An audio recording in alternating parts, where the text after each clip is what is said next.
It's like not on my watch. Like I will use every minute of my day that's available in that capacity to offer whatever I can in terms of experiences, love, wisdom, tools, practices, so that if and when people feel ready to step into the light, to step into their highest potential, then they can go back and lead and live and parent and communicate in ways that are individually and collectively, like I said earlier, shifting global consciousness. Is that too hippie? Like, can people take you seriously if you're like, hi, I'm Lindsay, I'm a guy? Go into coaching is weird. Like weird people do that. They're hugging, they're talking about feelings. It's weird. Yoga, that's weird. That's like old ladies in unitards in basements. Do not go into yoga. So my ego has not wanted to do a single thing I've ever done. No job title is going to buy you happiness. Even having the kids and moving to Costa Rica won't necessarily make you happy.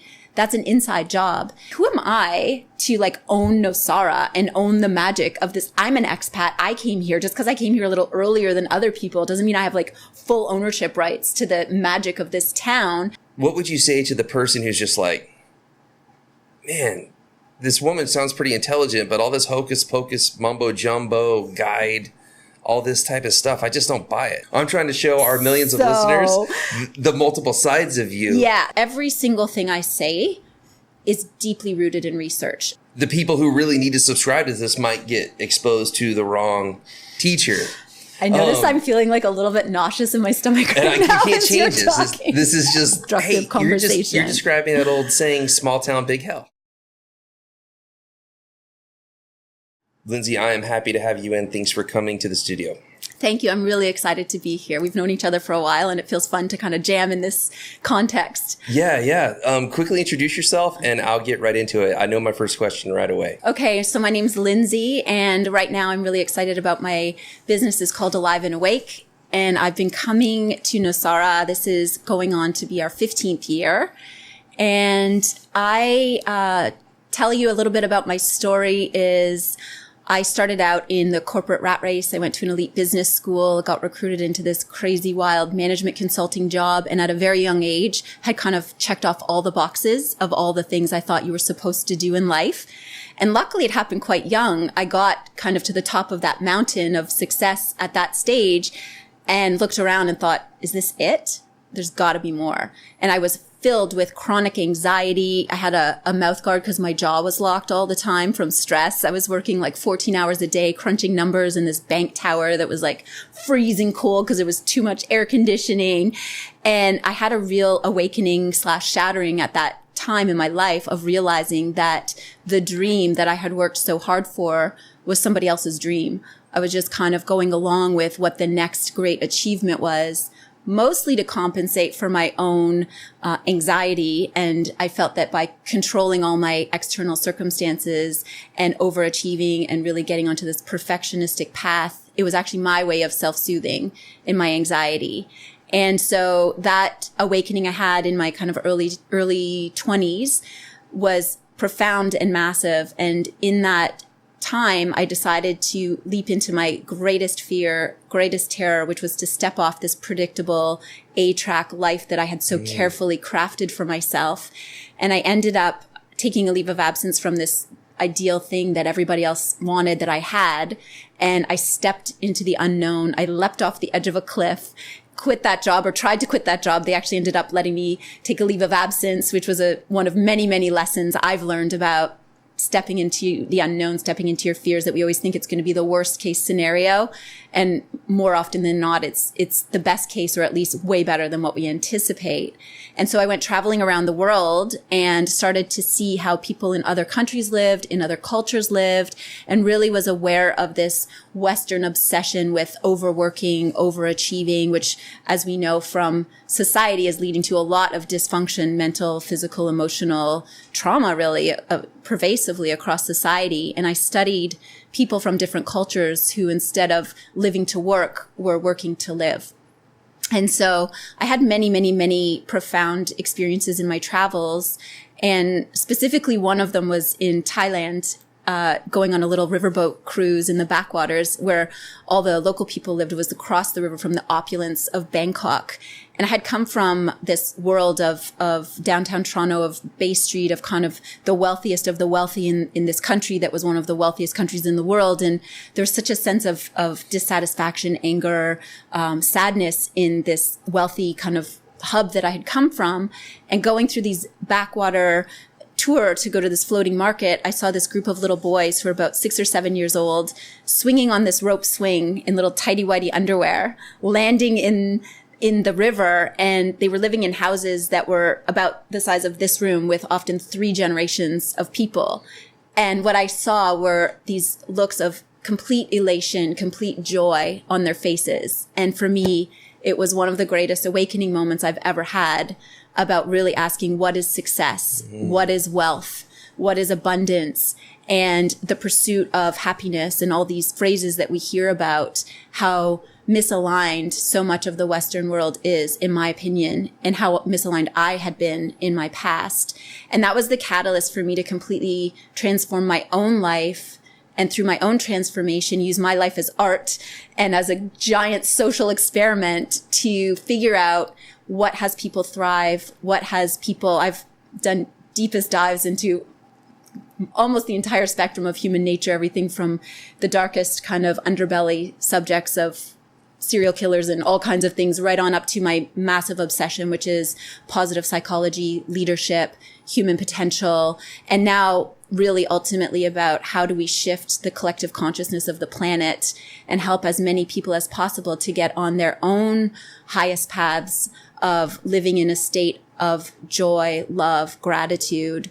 And from that inner state, we're then able to serve out in the world along something that's meaningful and purposeful. And so it creates this massive individual and collective positive spiral. In my opinion, when we feel good, we do good. When we do good, it makes us feel good.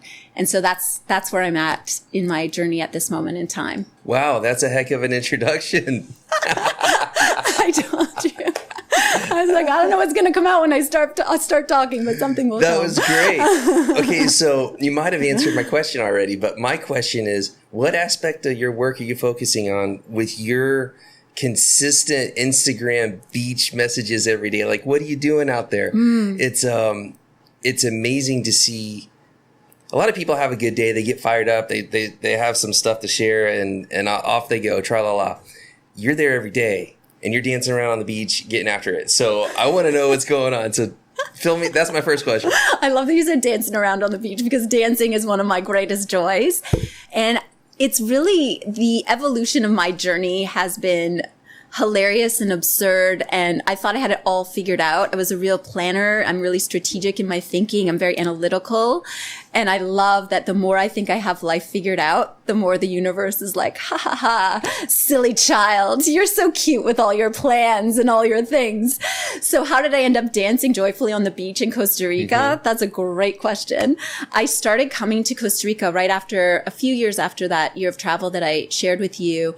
And the instant I got specifically to Nosara, I felt like I had come home. And I can't explain it, but I think a lot of people can relate to that feeling. It's like, you know it in your bones. A lot of people sitting in that very spot have said exactly what you just said. Like within the first few hours of being in this town. What is it? It's like, for me, it was this feeling of complete body experience, soul experience of I've come home. Familiarity, a feeling of safety, a feeling of being held, of the most at home I think I've ever felt, which is so weird to say that. Sounds crazy if you just hear the words. Yeah.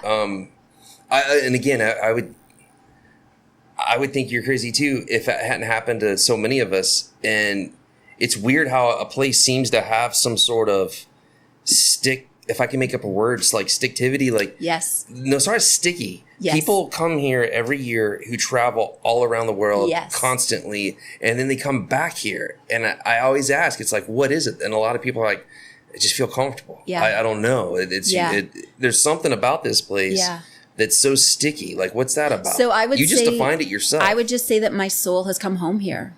Super simple and super powerful. And my story is exactly that story. I had just come off of traveling around the world, and there was no I'm such a gypsy soul. I was like, there's no limit to where I would have continued to travel. And then I came here, and it was the most fascinating thing, again, talking about plans. Like in my type A personality, I'm like, what other countries should I see? Let's check off the list. And I even hear people now saying, oh, I'm going to go to every continent. And it's this like conquering kind of attitude about travel, which is amazing.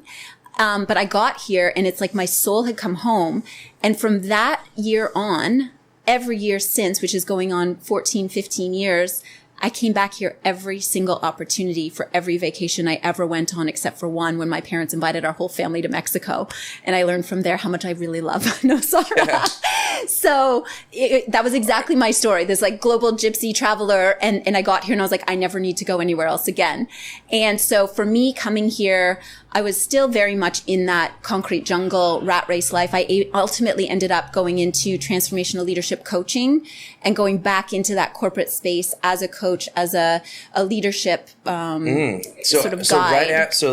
Right after your, let's call it your global sojourn, you have this moment, you're like, I'm going a different direction, but you jump back into the machine kind of as the coach. And that is, I'm guessing, a stepping stone to getting you out of the concrete jungle and into the real jungle.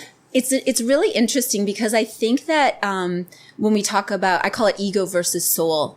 Like my mind was like, get the hell away from corporate. It's gross. You hate it. I hated everything about it.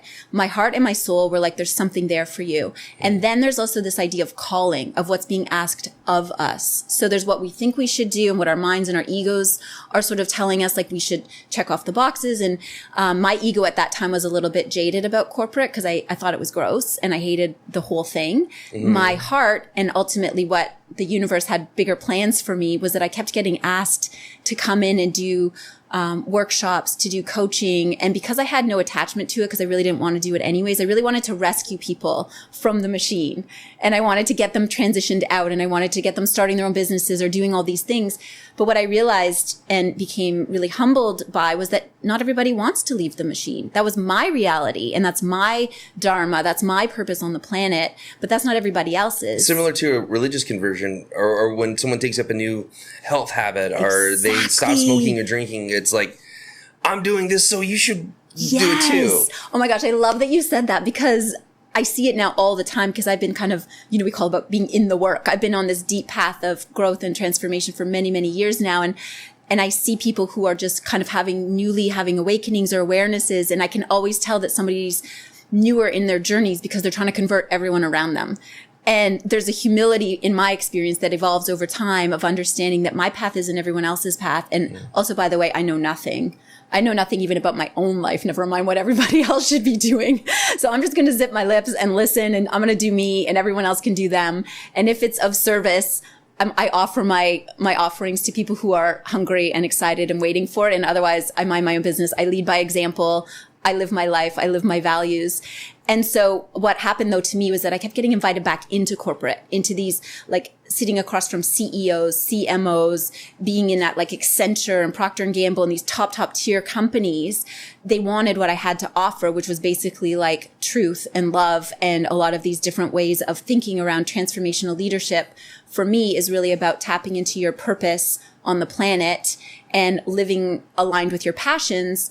And while you're doing that, being a good human. Being a conscious leader, mindful communication, wherever possible, taking the high road, and also deep self-forgiveness and compassion when we fail, when we fall. Okay. So I get it. So you still had one foot in. Now fast forward us. How did you get from there to here? So what happened was that we were just living this kind of wild rat race, concrete jungle life. So still, I say I was in this place, but not of this place. So I was playing the game. I knew exactly why I was playing it. And at the same time, I knew that I needed to, for my own mental health, physical health, spiritual health, I needed to pull myself out of it. So my upbringing was very blessed to be raised in Northern Ontario in a small town. And so I grew up every summer on the lake for 2 months straight, unstructured, we literally were like, my grandmother, my mom would send us out in the mornings and be like, come in for lunch and then we'll see you at dinner. That was my whole childhood.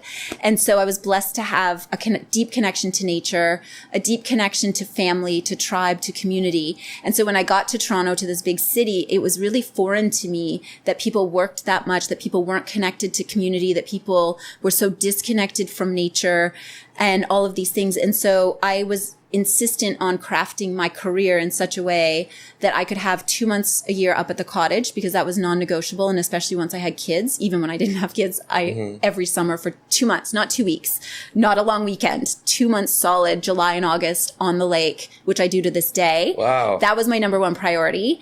And the second priority was autonomy and flexibility, that I could travel, because traveling has become a massive passion of mine. And I'm also in this fierce kind of gypsy soul that I am. The whole idea of being told what to do and where to go and all of that for me is a no-go. So having the freedom and flexibility to work from anywhere, to live life on my terms was extremely important. And so what I created was this, it's very in keeping with my personality. I'm all in or I'm all out kind of. I like to dance on the edges of aliveness, I like to test the parameters of what's possible. So I would work and try to really create this massive value and impact through my work. And then at the same time, I would unplug and I would go sit myself in Northern Ontario for 2 months. And then Nosara became my other. I would come for a month a year with my babies and they would run naked on the beach, and really replicating for them as much as possible. And for myself, that sense of freedom, of openness, and then also for me, as we all do, I had a lot of healing to do from my own life and journey, as everybody does, if they're being honest with themselves. I really don't know a single human on the planet that doesn't have something they could, if you're out there, let me know. I would love to hear from you. But for me, Nosara became this really introverted place. So my life in North America was very extroverted and creating and in the masculine encoded, like if we think of yin and yang, it was like the doing, the creating, the hustle, the that, like black suits and hair pulled back and going out and the movers and the shakers. And here it was more that the yin, the feminine, the receiving, the relaxing, the recharging. And for me, because I'm so driven type A by nature, I needed to physically remove myself and create a context. And I just knew that about myself, because I can get, and I think that's true of a lot of people, you can get influenced by your environment. That point resonated with me, because I think the difference between you and most of the rest of us, though, is you're saying you knew that you needed that.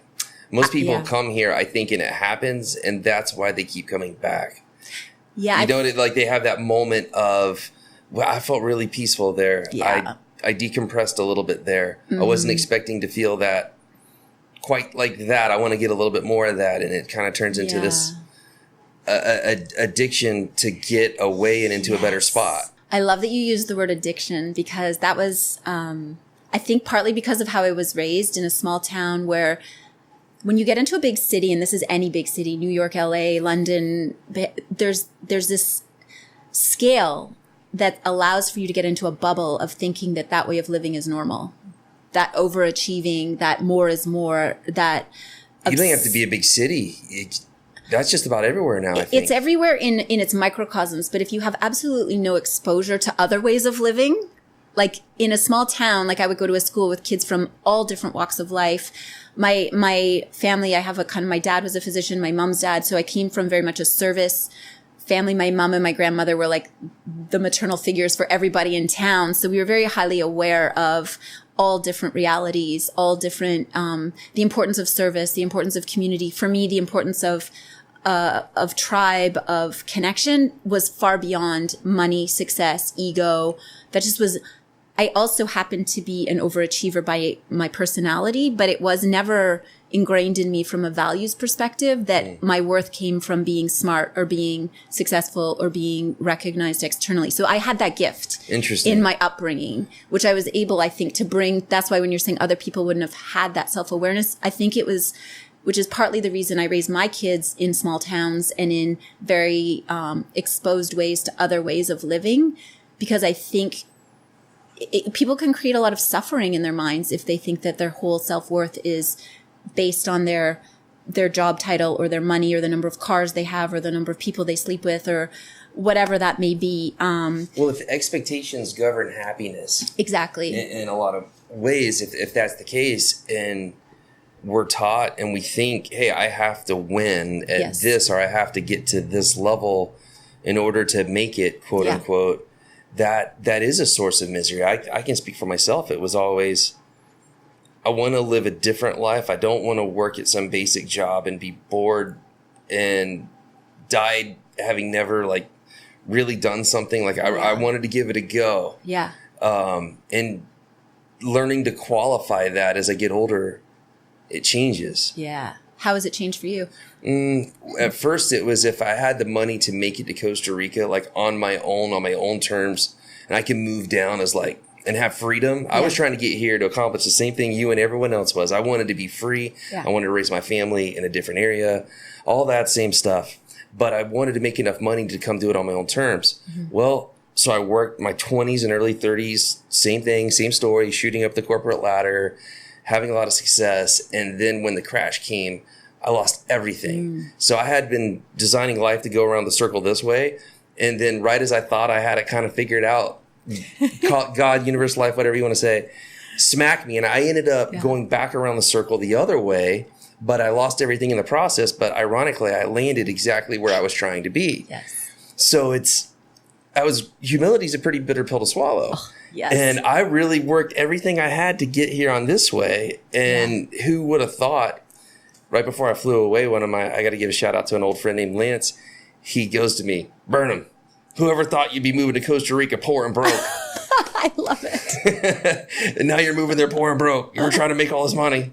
You almost did it, and then you lost it all, and now you're still there anyway. And he said he was busting my cojones, but it was true.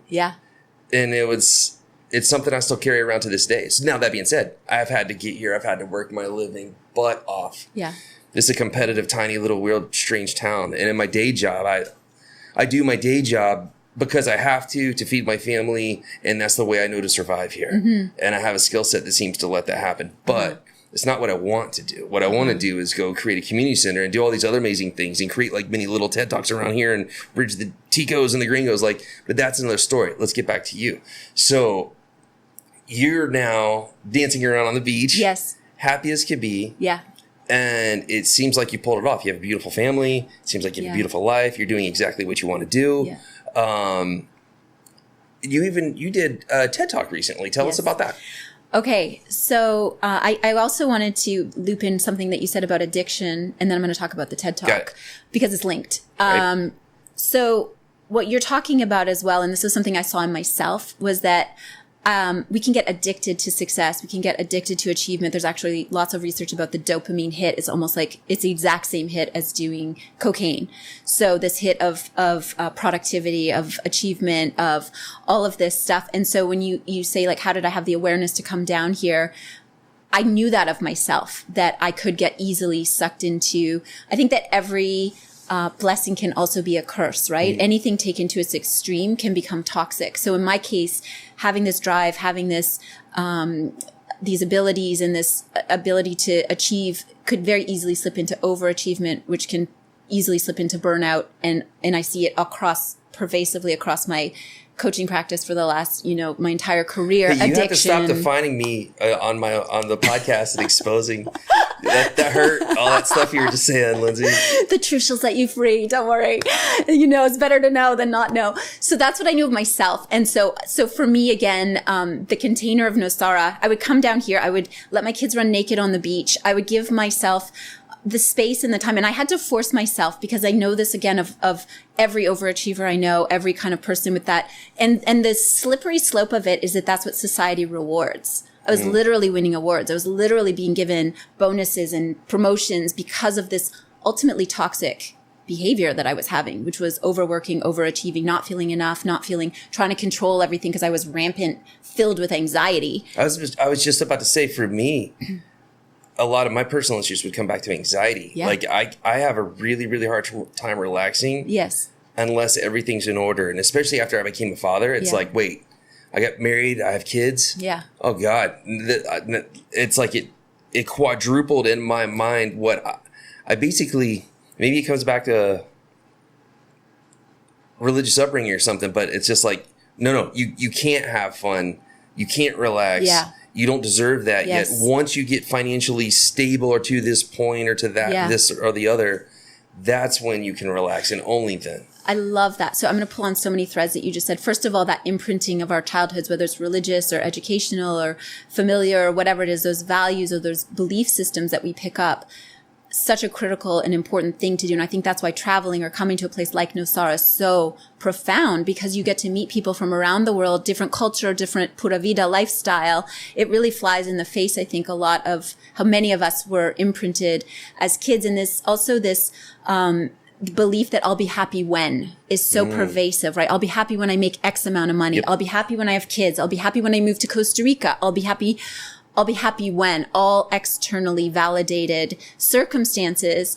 And for me, again, because of the work I've been blessed to do, and I've been blessed with hearing thousands of people's stories, I can without a doubt attest to the fact, and in my own experience as well, that money will not buy you happiness. No job title is going to buy you happiness. Even having the kids and moving to Costa Rica won't necessarily make you happy.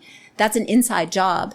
And so a lot of the work in that is about stripping away those childhood beliefs, stripping away those fears, those egos, the learning habits, practices, places, circumstances that help us stay mentally healthy, like exercise, surf, nature, meditation, dancing, singing, whatever it is, choose your medicine, but really learning to work with our natural, whether it's anxiety, depression, or other things that we may be navigating in life. And so for me, coming to Nosara was that. I was massively obsessed with yoga already. So coming here and finding the Yoga Institute, Nosara Yoga Institute, up in the treetops in the old school, going to those classes every day, surfing, learning to surf here became a really cathartic. And for me, it's been surfing. I love it. It's been, what's the word?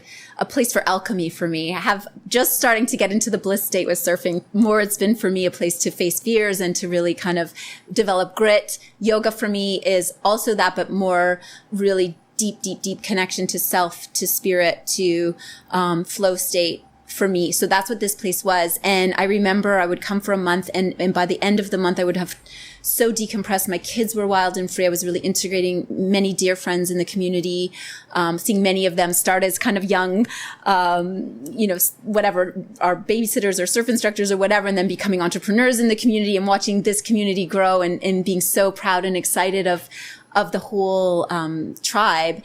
And I remember on my last day, I would often go to yoga on my last day. And I remember one time the teacher said, and now think of something you're grateful for. And I just started weeping on my yoga mat. And this was my first time I'd come for a month.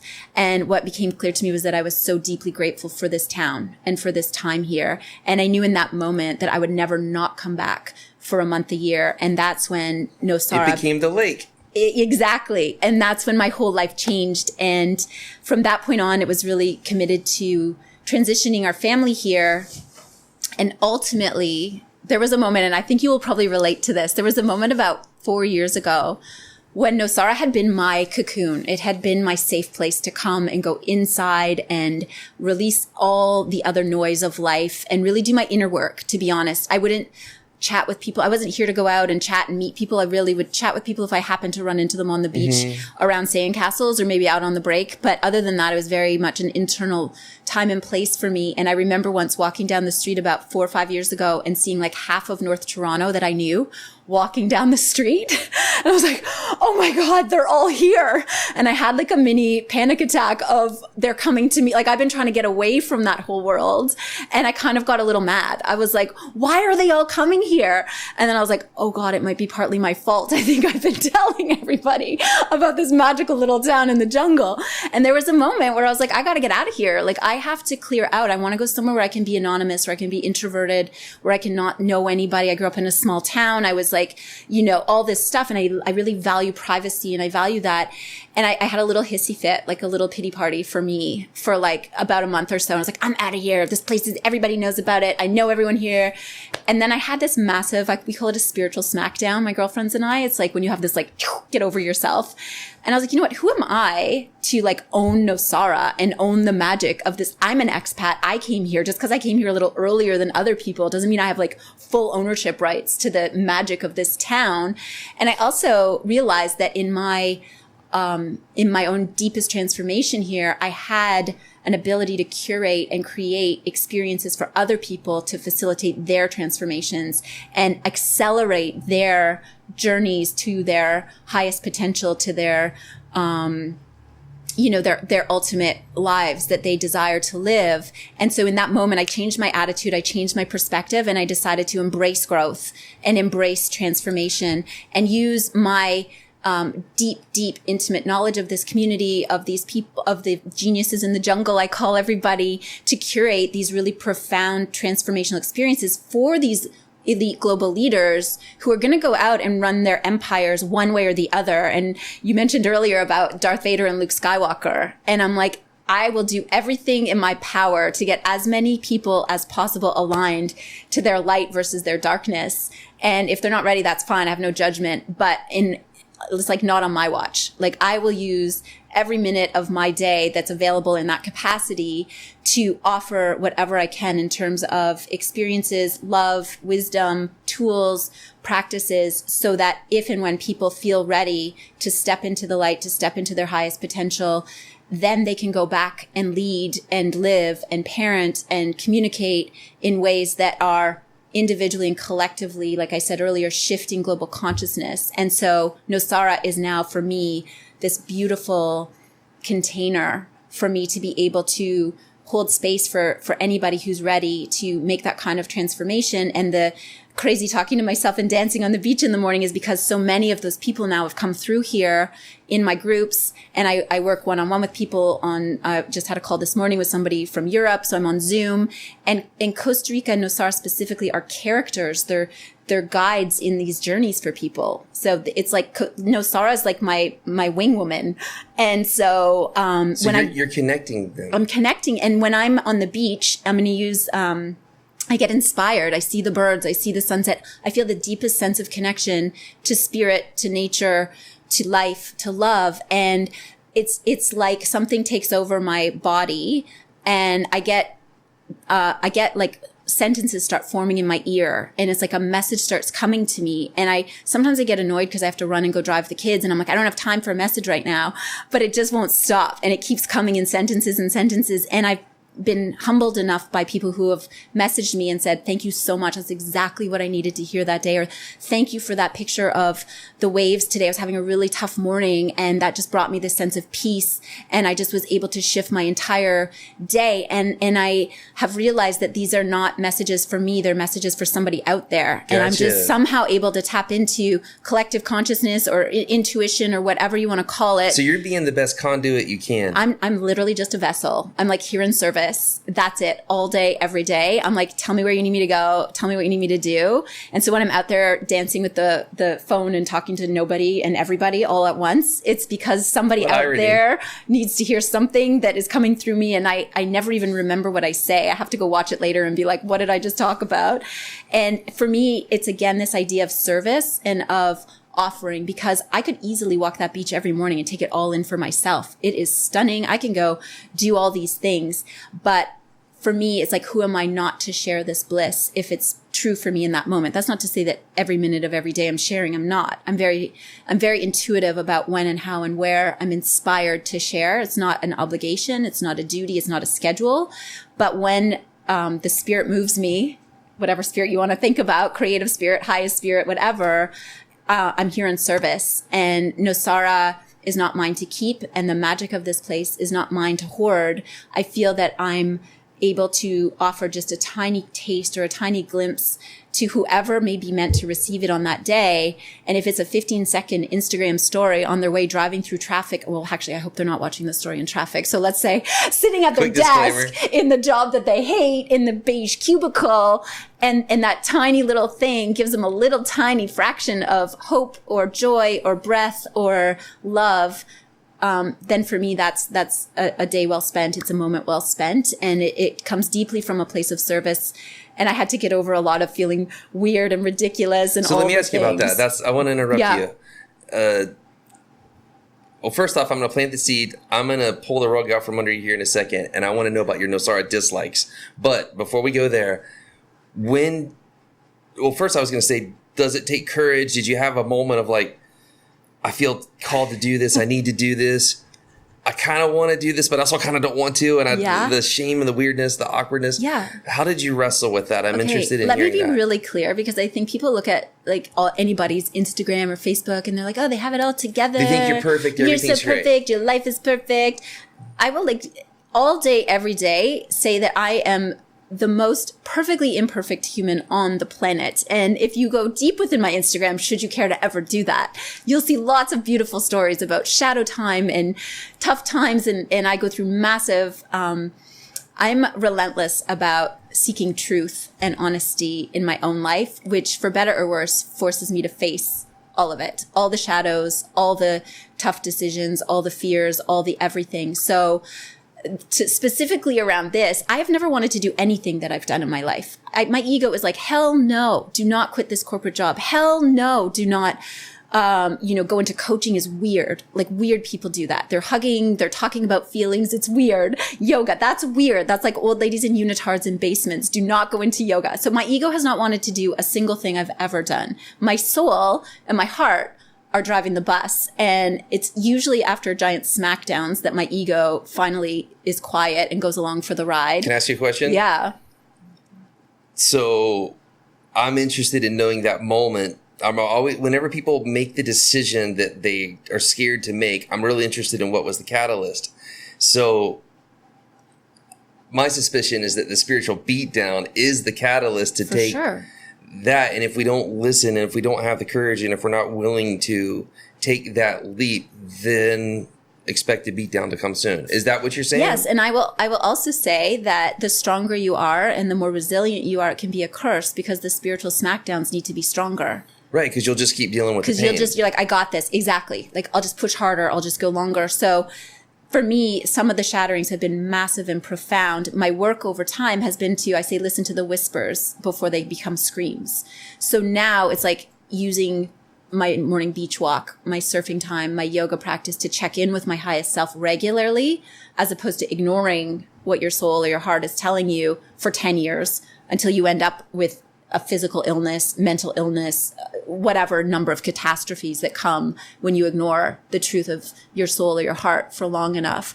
So yeah, I've already written a book. I could write 10 books about all the crucible moments of the smackdowns that lead to the awakenings.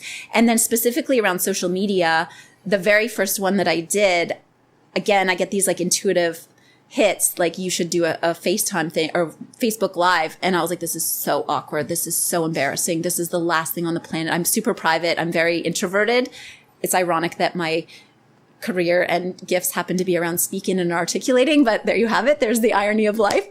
But, I remember the very first social media post I did on Instagram, like 6 years ago or 5 years ago. I was mortified. I was like, nobody cares what I'm doing. Nobody cares what I have to say. I don't even care what I'm doing. I'm too busy. I got 4 kids. I'm like working.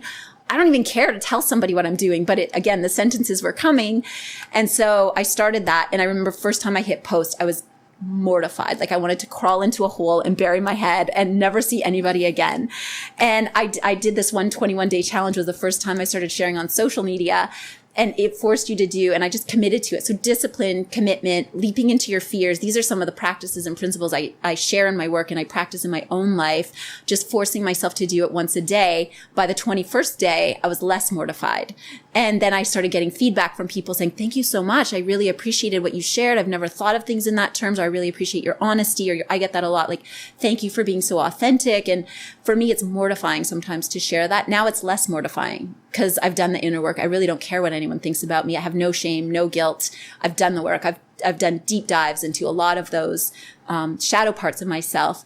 And so now when people say, oh, that's so brave of you to share that, there's not actually much resonance for most things for me anymore. But it's a process of leaping into your fears.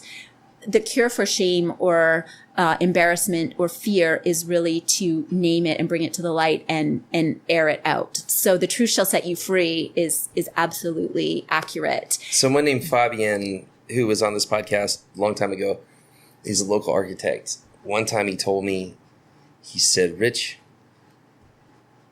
we all have fears. We all have our demons. We all have these things, right?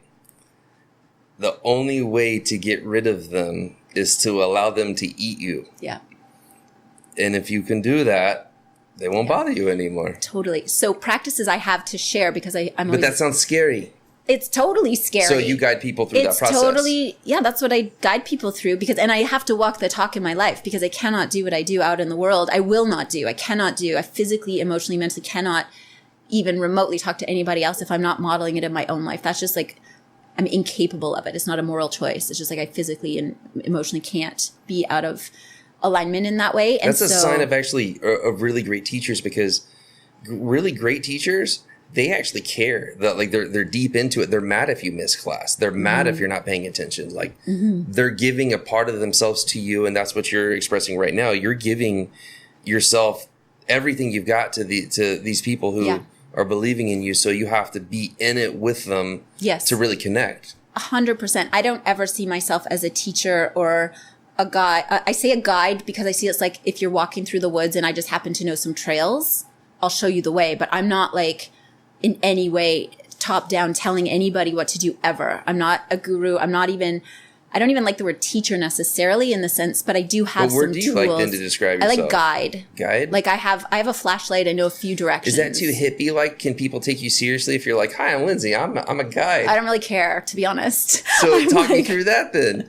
Okay. So the social media piece is like a good illustration of the journey I've been on, because I only cared about what everyone else thought when I was in my early 20s. That was all I cared about. If you have a lot of anxiety, did my resume look good? Common, did I offend? I had a lot of social anxiety about like you go to a party and the next day I would spend the whole day trying to figure out, ruminating, did I offend anybody? Did I say something wrong?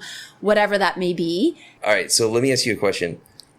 A lot of, well, first off, I have mad respect for everything you've told me. I'm really enjoying the conversation, but I'm going to speak up for anyone listening who's went this far with us, who might not be as spirit filled as as everything you're disseminating for us.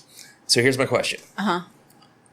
What would you say to the person who's just like, man, this woman sounds pretty intelligent, but all this hocus pocus, mumbo jumbo, guide, all this type of stuff, I just don't buy it. And for them, they just don't feel it. It's just like life's more concrete. Yeah. How would you address somebody who probably could benefit from a lot of the stuff that you do, but to them it's just like, oh, not another life coach. Not like what do you say to that mentality out there? Like, or I don't say anything to them. I send them blessings, and I'm not here to convince or convert anybody to any belief system. I really don't care if anyone changes. I don't even care if anyone ever comes to me for any work that I do. I'm here in service and in offering. If somebody's not ready to make any transitions in their life, then I'm super happy for them that they're content. But what I see often in those people is anxiety, depression, burnout, addiction. So if that's true, but how do you lubricate the process from I'm jaded? I don't care. To listening? I don't care. Like, but you do care about them. That's not true. I love them deeply. I have no attachment to them making any changes. If they want to be burnt out, addicted, I mean, this is a really real topic. I've had like very close family members attempt suicide and have severe addictions. So like, this is real when I say I'm not attached to other people's journeys. If people are not ready or willing or interested in their own transformation, it's none of my business. What if they are, but not in this format that works so well that you've lived? Then I'm not their person. Then they should go find an entry-level person who wants to talk about, how to get better quarterly results at work. That's a good entry level. Like, there's lots of different access points. I'm just one voice in the chorus. I'm operating baby steps. Like, it could be going to the gym. That could be that person's entry level. If what I'm saying sounds like gibberish to somebody, I have no problem with that. I'm just speaking to the people who are ready to hear what I have to say. I have no attachment. I'm aware of the fact that what I'm saying, and I've had to come out of the closet. You talked about coming out of the closet. Let me talk to you about closets. Let's talk about closets. Let's talk about masks. Let's talk about costumes. I spent my entire early life in a black Gucci suit with my hair pulled back with, Manolo Blahnik shoes on, playing the part so that everybody could feel safe with me.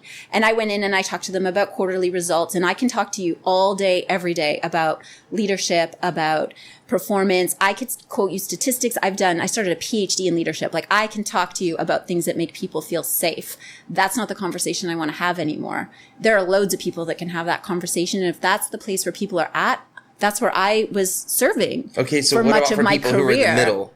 Who are kind of are halfway in, halfway out? What would you say to them? I would say to them, the same thing I would say to anyone, which is if what you're doing is working for you, carry on. But if you're sensing that there's something else out there for you, I would invite them to listen to those, again, to the hints of, oh, this person's interesting to me. I'm going to start following them on social media, or this book is interesting. I'm going to read this book. It's baby steps. And I'd love that you brought this up, because when I start talking, I really just am like riffing and I don't really think about what I say. In fact, I don't even remember what I say, but every single thing I do with every client, every talk I give, every retreat that I run, I'm obsessed with taking these very kind of giant esoteric conversations and boiling them down into massively practical tools. So for that person that you're talking about, I would say I have one client, she's super senior at a major banking company in Canada. She came on a retreat. She has massive transformations. She turns her chair around every day at sunset in her corner office in the bank tower and watches the sunset. That's what she does. I have other clients who go out every day at lunch now. Instead of sitting at their desks working, they take a half an hour and they go sit in a park and they put their feet on the ground and they take a deep breath at lunchtime. I'm really encouraging people to do walking meetings instead of sitting in these stuffy boardrooms. Say to your person down the hall, let's go for a walk. Let's go grab a coffee and we'll walk and talk. So just like a little twist. Try baby this, steps, add this, and baby steps. If, if it's, meditation is a hot topic now, all of a sudden it's trendy. It took me forever to be able to sit in meditation. So if that doesn't work for you, go for a walk. And instead of letting your mind spiral into all the things that aren't working, a simple practice is to look at the nature around you and I used to do this. I used to run all the time in Toronto and I would run marathons. I'd be running for hours and I would just make a point of saying, oh, the leaves are changing color. Oh, there's a new flower out. The birds are migrating. It gives your brain a point of focus. And awareness. An awareness, connection to nature. And there's so much research. Every single thing I say is deeply rooted in research. And that's not something that I throw out like right off the bat because I find it kind of boring, to be honest. I have more important things to say than that. But I want to be clear because I think it's so valid and important, and I forget about this, that nothing that I talk about it's been deeply, deeply tested experientially in my life, in the lives of the thousands of clients I've worked with, as well as validated by deeply academic research. Let's pause for a second. So, and just hearing through our conversation, I just kind of put something together. What? I'll give you a tip. Okay. You give me $1 million, I'll give you one. So for the person who's just like not quite to the openness and universe and channeling and all these types of things, maybe that's just too far out there. Maybe that person needs to hear what you just said. You go back into business mode, get the serious look you had on your face for a second. Everything's based in research, sir, ma'am. And then baby step them out from there. Because if they're wired like I do color codes by people. Like a CEO who's domineering is kind of like a red. An engineer or a financial planner is like a green. And then you have your highest self as a yellow. Love, peace, bliss, all these good things. Animals, nature.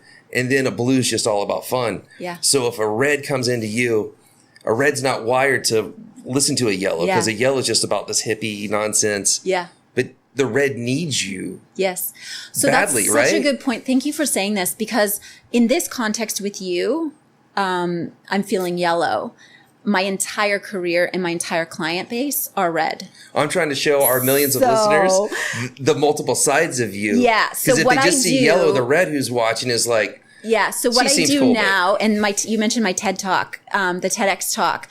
So it's called Now What, going from The Walking Dead to Alive and Awake. And I list all kinds of research, and I have a 2x2 matrix, which I share in that, which is very analytical. I'm equally divided in the left brain and right brain. Nice. I come from the reason I got that big corporate job is because I used to win all the accounting awards and finance awards. Like, I'm very mathematical. I'm very analytical. Right. That's just not what you want to do. And that's not your highest calling. So if that's the jam we want to have, like in a job interview for that thing, I will we could talk all day, and I value that. I like logic. So is there a client out there who might not be wired to the highest of levels? They may not be ready for all of Lindsay Alive or Alive Awake? Do you have like kind of packages for the baby steps? Yeah. So I'll tell you the story because it's so perfect. So I've run these experiences down here in Nosara, and oftentimes people will bring their partners. So the one person's super bought in, they're drinking the Kool-Aid, they're all in. And it's been both men and women. So it's not been that like it's all... I'm excited to hear this. Yeah. This is what I'm getting at. So this is my favorite, actually. These are my favorite. So the clients that are the most resistant to me at the beginning, first of all, I'm very, very good at reading where people are and meeting them where they're at. So I would never present to somebody who's hardcore CEO red the way that we're chatting right now. I used to literally go in, as I said, in the black Gucci suit with the Harvard Business Review articles, with all the research literally laid out, proposals with statistics and research. So that's how I would present if you were a CEO in a bank tower. Go back to your story with the husband and wife. I want to hear what's going on. So I run these experiences, and I have a lot of people that are all in. You know, they're on their journeys and we're resonating. And so they sign up for my experiences and they're like, I'm going to bring my partner because I really want to do this journey together. And I'm like, amazing. I actually offer that the partner gets sort of like there's a discount because I'm like all about the if we don't grow together, we grow apart idea. So it's happened to me many times now that the one partner's all in. They're like, you know, front of the room, ready to go, yoga pants on, ready to grow, ready to do all the things. And I've had multiple times the other partner come in and say, so you don't know me, but I'm so-and-so, and I really respect what you're doing. It's just not for me. So I'm going to probably be booking a flight back home again in 2 days, but I just want you to know that it's nothing to do with you. This is just not my jam. Or I'm going to just be in my room. I brought a really good novel. I'm going to be reading, like, no offense to you, but this is not my jam. And so my answer to them, as it would be to anyone, is that's amazing. I so honor you wherever you are on your journey, and you're welcome to join us anytime. But if you don't want to, no worries. And without fail, every single time, they slowly will show up at, okay, I'm going to come to the first yoga class. Okay, fine. I'll sit in on the first little coaching circle that we do after yoga. Okay, I guess I'll go to the beach and do and then sunset. they slide into the process. And surf. And then, okay, I'll do the surf lesson too. And then they start chatting with people at dinners and realize that everybody's like super cool, super smart, running major things out in the world and just want to live their best life, have fun, live with purpose, purpose-driven, passion-fueled lives. And without fail, I can tell you so many, I can see them all. They're like flashing through my mind right now. And specifically, I've had like one guy runs this massive construction empire, and he's like the biggest dude you could imagine. Another one's like a physician, sports medicine. Another one runs this massive online empire, and they're all super analytical, super thing. I can see their faces in the closing circle at the end of the week, crying their eyes out, saying that this was the most profound week of their lives. And they are my number one evangelists out in the world to this day. And that's true for every client I've ever had that's come in resistant. And I force nothing on anyone. If they want to talk about their workout regime and give them some productivity tips on how they can run meetings better, that's awesome. We can talk about that. Inevitably, there's 10,000 other layers that are underneath that. Once they feel safe, once they feel heard, it's lonely at the top. These CEOs, these elite leaders, they often can't trust anybody in their world. Their partners can only hold so much space for them. They're romantic partners. Politically, it's suicide if they divulge any weakness to anybody at their level. And on top of that, there's often a lot of history and I don't want to say just wounding, but a lot of mental health, all these other things that go hand in hand with driving for that level of achievement.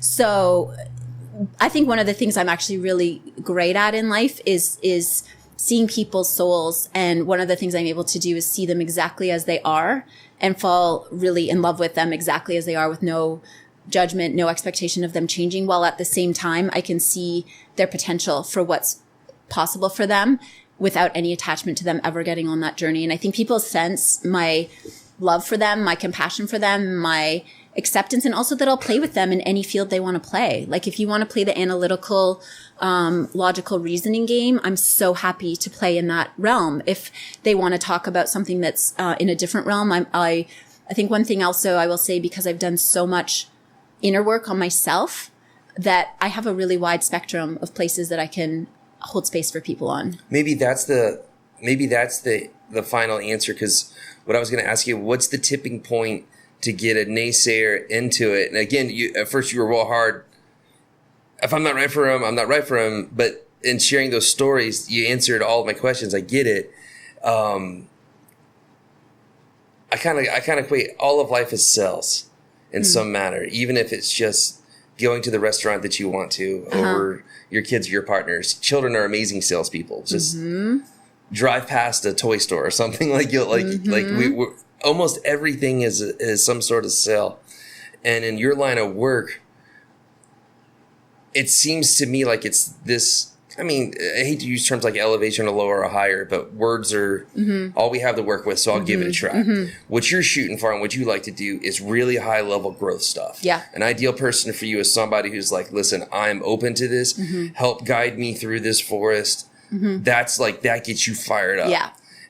Now, especially people who are married and have partners, people are at different stages in life. Yes. Everyone's growing at a different spot. Yeah. And if somebody's here and someone's there, I'm not saying it's better or worse, it's just different. I knew that you were facing that. So that's why I was excited to hear how you deal with it. And it sounds like how you deal with it is, I'm doing the really short version to make sure I understood you. You accept them as they are, however it may be. And then just by being there and leaving them alone, they slowly ooze in and ease into the process. I'm wondering, is there a tipping point or a commonality from the naysayer when they go into, hey, this was good for me? Where's the moment where that normally happens? Is it on a particular aspect of them? Is it a professional realization? Is it a personal one? Is it this thing that I thought was so important really isn't as important as I guess I was giving it credence to? Or no, I don't have the answer to them. Like, what's the commonality in the leaders when they go from naysayers? That's such a good question. To And I was believers. I was integrating everything you were saying. I'm bad with words sometimes too. You're amazing. There's a new book, which I actually haven't read, but I love the analogy of it. And it's so funny because my logo for Alive and Awake is 2 mountains. And the book is called The Second Mountain. And I just heard about it from a friend. And so I'm sure many people have heard about Maslow's hierarchy of needs, of safety and security, all the way up to self-actualization. One thing I've realized about myself is that I think that where I most am called to serve at this point is around that self-actualization, is the now what crowd. People who are really searching for that sense of purpose, that sense of connection, that sense of something greater. Who am I? Self-awareness, self-realization.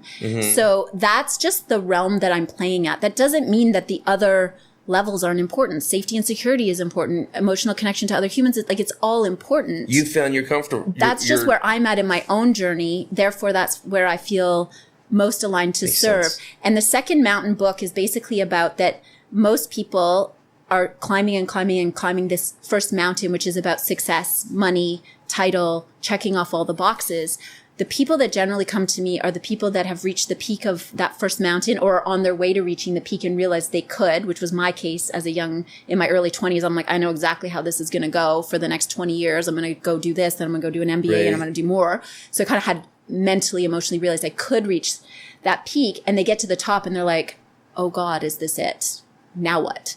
I thought there was going to be more. So that sense of emptiness, numbness, lack of fulfillment from the external validation, then they start to get on what they call the second mountain, which is that sense of meaning, purpose, contribution, passion, living in joy, contentment. And this is where a lot of the wisdom traditions align.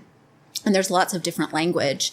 But that tends to be the sweet spot that I'm here, is basically to escort people and guide them from their journeys through the valley. You have your buckets at these spots. Yeah, it's like they're at the top of the first mountain and they're like, oh God, I made it to the top and I hate this, or I'm not happy, or whatever. Well, that's when the guide steps in. The guide steps over in to the next. And it inevitably does involve a walk through the valley of darkness, because that's when you have to strip away limiting beliefs, childhood patterning, face the truth that I might be addicted to something like success or drugs or alcohol or sex or blah, blah, blah. Or my relationship may not be good, or my work situation may not be good, or I hate where I'm living. So that's where the valley of darkness comes in, is when you have to actually face the truth and stop living the fantasy of, it's like the blinders come off.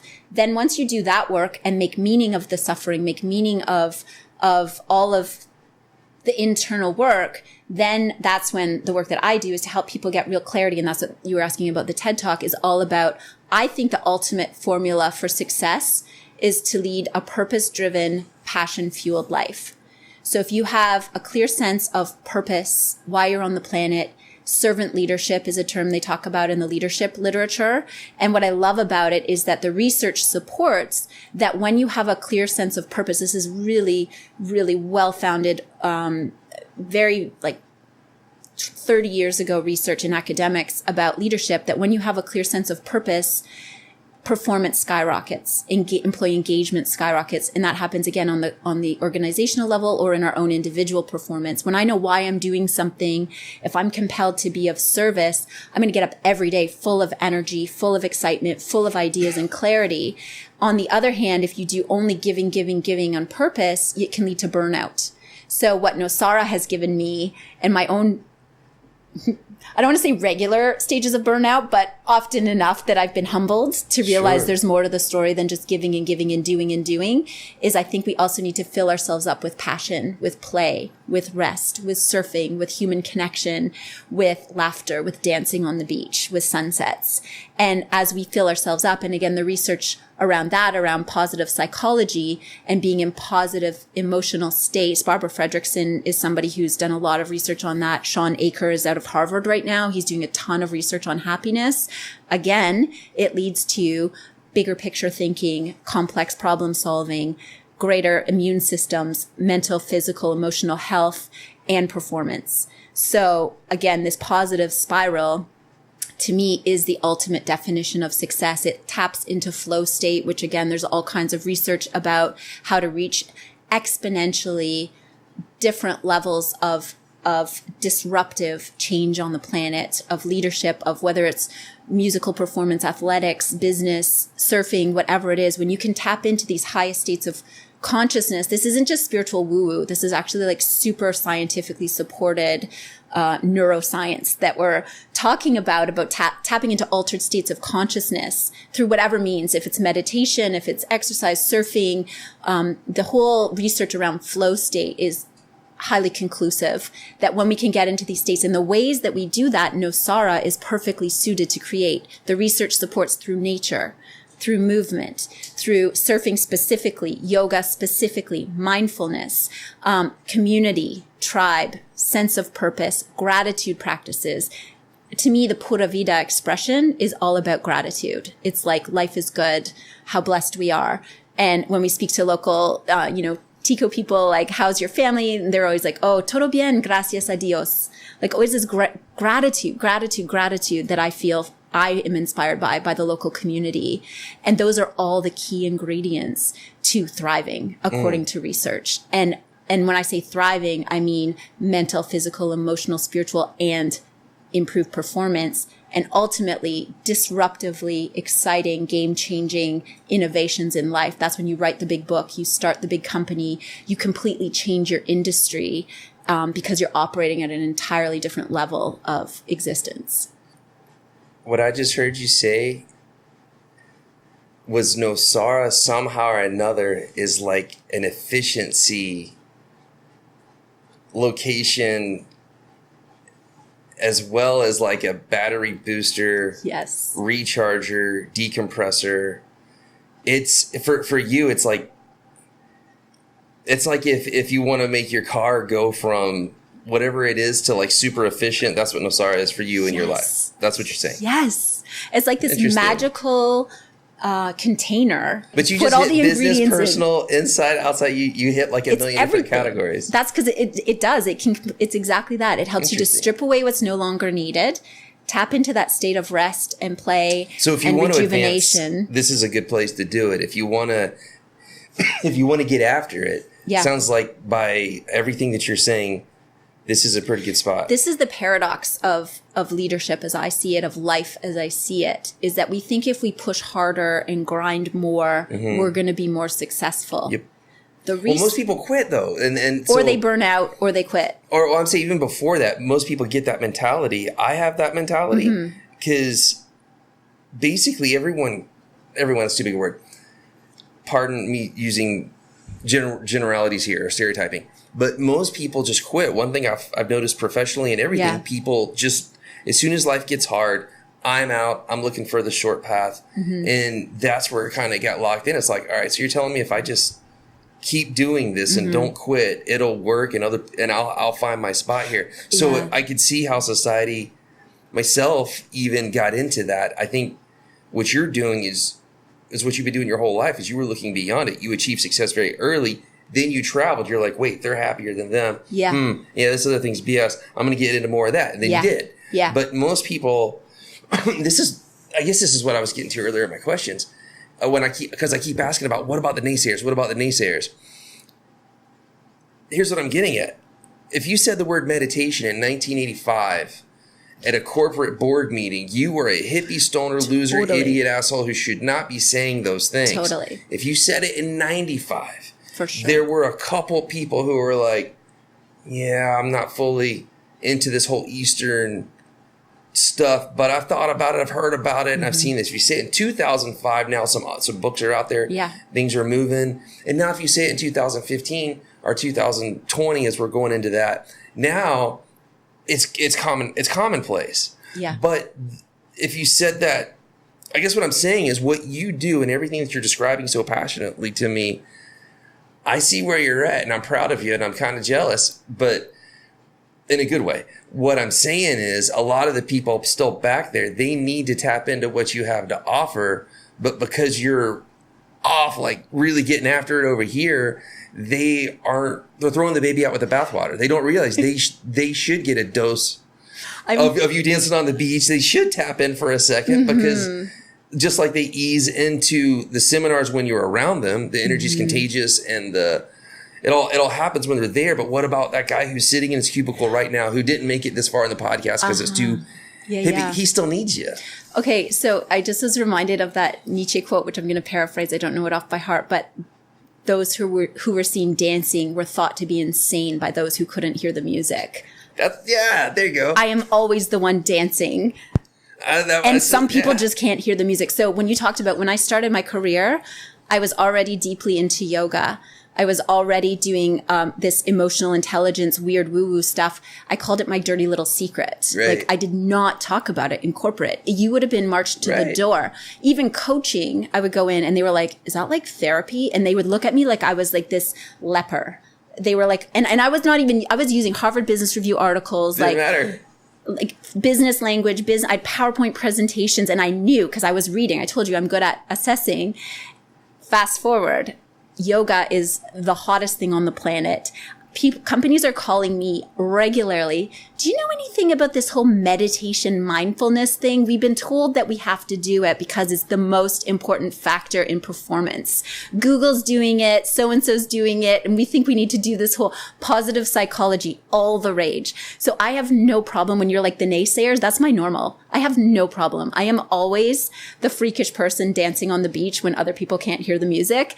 That's my calling in life, for better or for worse. Is it vulnerable sometimes? Yes. Is it scary? Yes. Is it, sometimes my ego wants to stay home and just play and be like everybody else? Yes, for sure. Hey, do your kids ever get bothered by Oh my gosh, I have to tell you, this is the funniest thing. So kids are so brilliant, as you know, all kids are. And the other day, I think there's a couple dumb ones out there, but go ahead. No. Maybe, I don't know. But, this is such a good point because I think that any leadership, in my opinion, is show, don't tell. Like I will talk to any person I speak to who crosses my path. To me, the only version of leadership that matters is authentic leadership. And that's what the research supports as well. So be the change, show, don't tell, live what your values are. And so for me, when you're like the naysayers, when I say this is going to sound mean, but I don't care. Like, I don't care. I literally don't care if anybody judges me. I've also have enough years behind me that I have the confidence to say, I know what I know. I trust my instincts. Now, when I was 23, 24, going into yoga and trying to bring this emotional intelligence stuff into organizations, I felt vulnerable and naked because it was weird. And I didn't have the confidence in myself that I knew what I was talking about. Fast forward to this stage of my life, I've been proven right through life, through society, that my instincts are aligned. So my how does that soul's feel? instincts. It feels liberating, but that's something that I think only comes with experience, right? Like you can't buy that kind of knowing. That's something that only comes if you were willing to walk through the shadow part. 100%. And do the work and face the fears and be vulnerable and stand naked on a bridge and hope that people show up. And thank God they've shown up for me and they continue to show up. And if they don't, I turn around and I walk away and I keep walking until I find people who are aligned with what I have to say. And so leading by example in parenting and with kids, of course, like I tried to get them into yoga and mindfulness and meditation when they're all babies. And as every good child should, they reject everything their own parent teaches them, as they should, in the individuation process. And so my kids wanted very little, if anything, to do with, except for my baby. She used to come down, and she still does sometimes. And only when I didn't want anyone around, is like they have a radar, then she would get up an hour early to come and sit while I was trying to meditate. Of course. But or if I wanted an alone yoga practice, then they're all over you. But as soon as I try to like do family anything, so I let that go. And that's the same with immediate family. And that's to your point about converting anyone.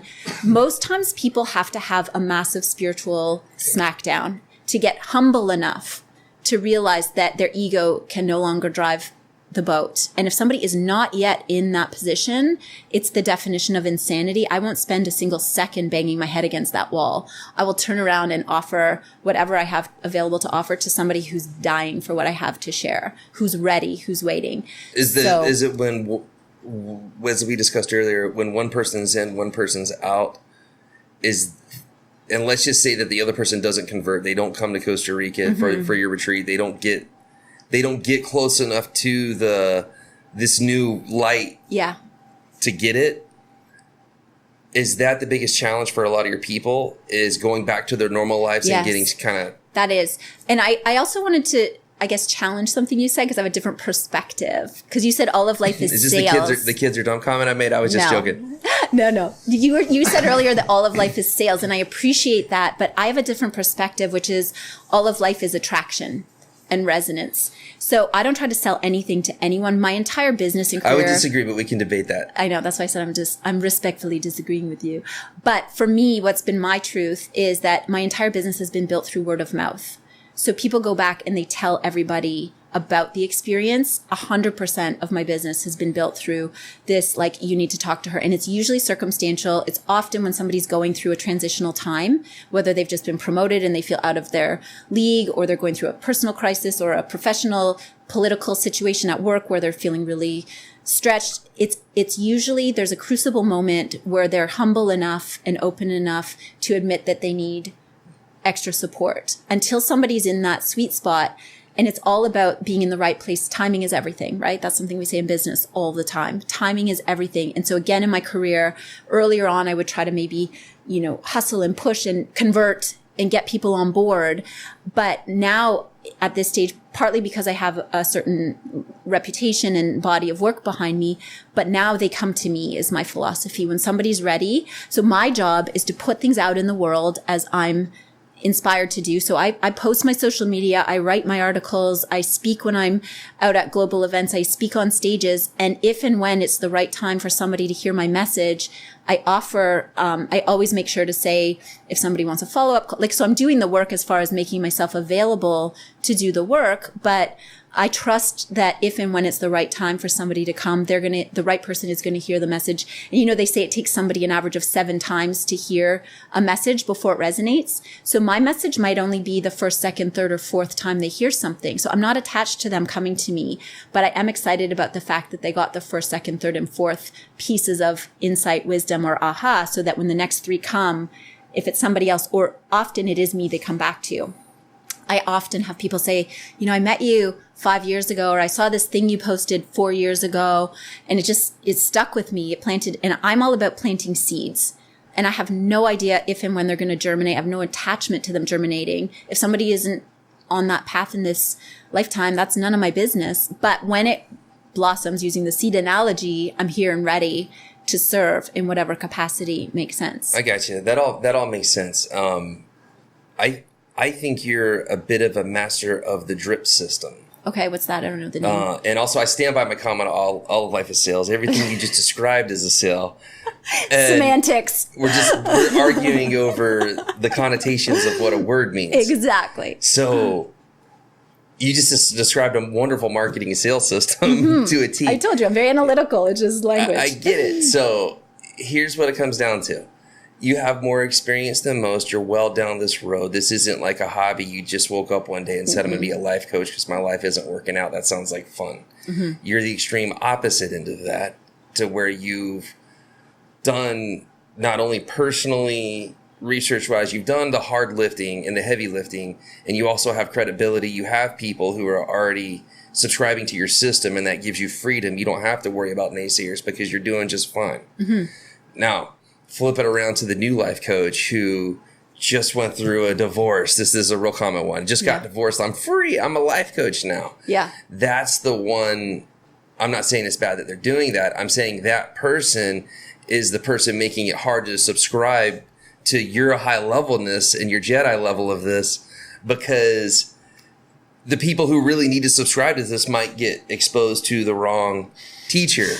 I notice I'm feeling like a little bit nauseous in my stomach right and now. You can't change this. This is just how it is.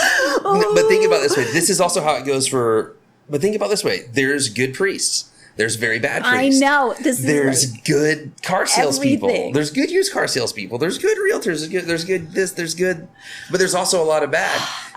You're in a world, and this is why I keep going back into this, because I'm trying to get behind the scenes and pull the covers back and like see the real you. And the real you is you've just been doing this a long time, and you're a bit of a pioneer in this whole thing. Yeah, I don't even like this whole thing. I'm actually literally getting physically uncomfortable right now as you're talking about it, because I'm bringing you here. We have to. Day one, I hate the word coach. I hate the industry of coaching. I hate all of it, to be honest with you. I get 3 to 6 emails a day. I hate from all of life it. coaches. I hate all of it. And I never have called myself a life coach. I called myself that for like 1 second. So I say I'm a transformational leadership coach. You say you're also a guide.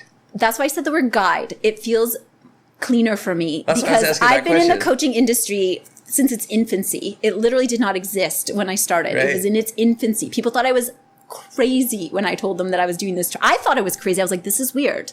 And I cannot tell you how many people I have seen get up on stages, write their books, talk. And this happens in yoga. This happens in coaching. It happens in every industry. They take one self-help course. They read 2 self-help books. They anoint themselves a guru. They write themselves a book, and they start declaring to the world that they are the be all and end all. That is the antithesis of everything that I stand for.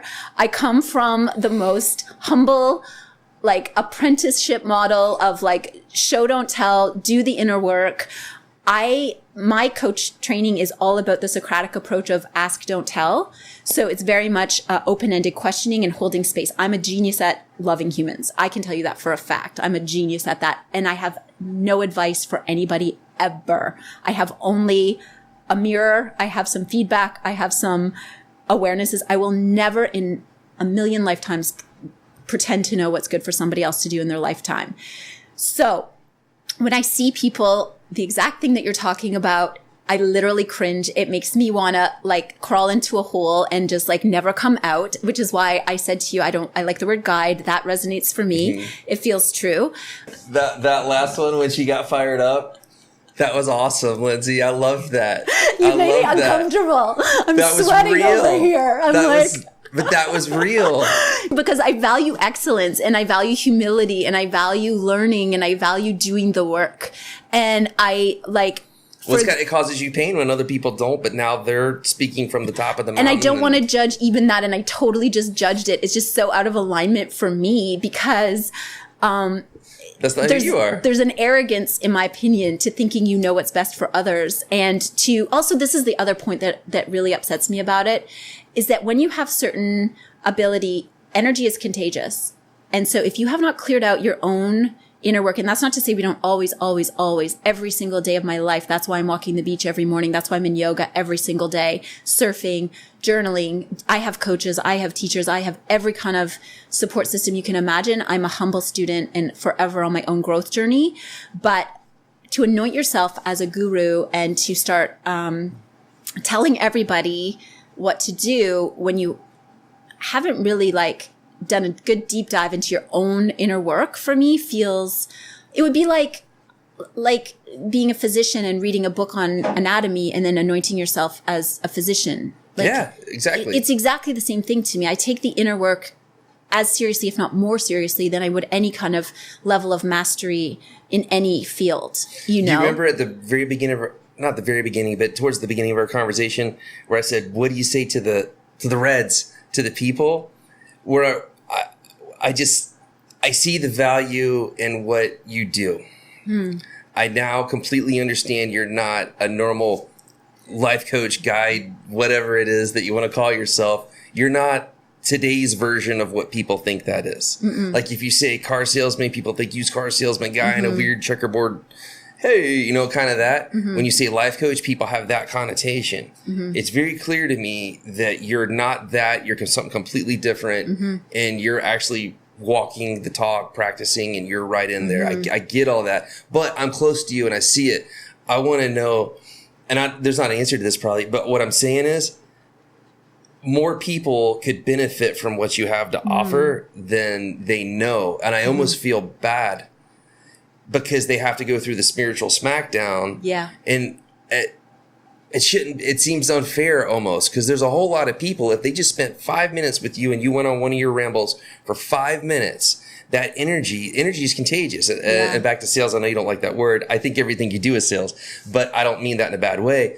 Your energy is contagious. Yeah. It's a transference of energy. Yes. People need a little taste of that, but they're scared.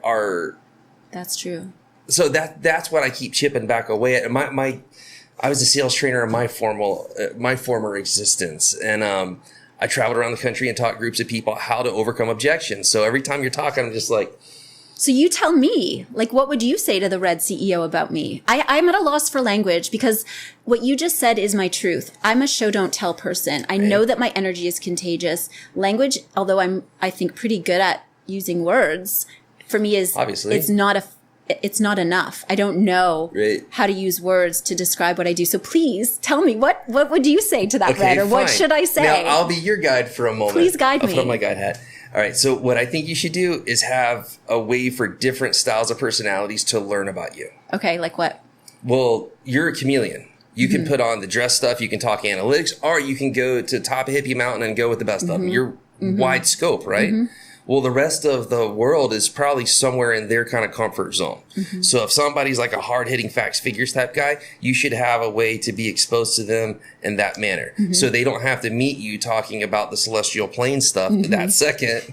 They have a moment to meet you on, you're quoting the research. And then if you have somebody who's just a little bit kind of, maybe a little further along into the feeling side of things, maybe you can have like a split, like even just, like if they can hit your website and realize you're not I just decided to become a life coach, all that stuff you just decided that you didn't like. If there's a way for people to find that out quick, I think more and more people are going to be drawn into what you do. Okay, I love it. And I think if people can see that it's not just I read a bunch of spirituality books and I've meditated for several years and I went to India once, that type of thing. I think that'll help a lot of people ratchet in and see the difference in you. I just don't want you getting lumped into a general, and this happens with everything, and you don't deserve that. Thank you. You have something to offer that's legitimate in a world that many people think that you can't quantify that. So I'm just saying, if there's a way for the Reds to see you, if you can find a way to get that first impression, I think that would, I'm almost positive. I don't know anything except I'm white and I'm going to die.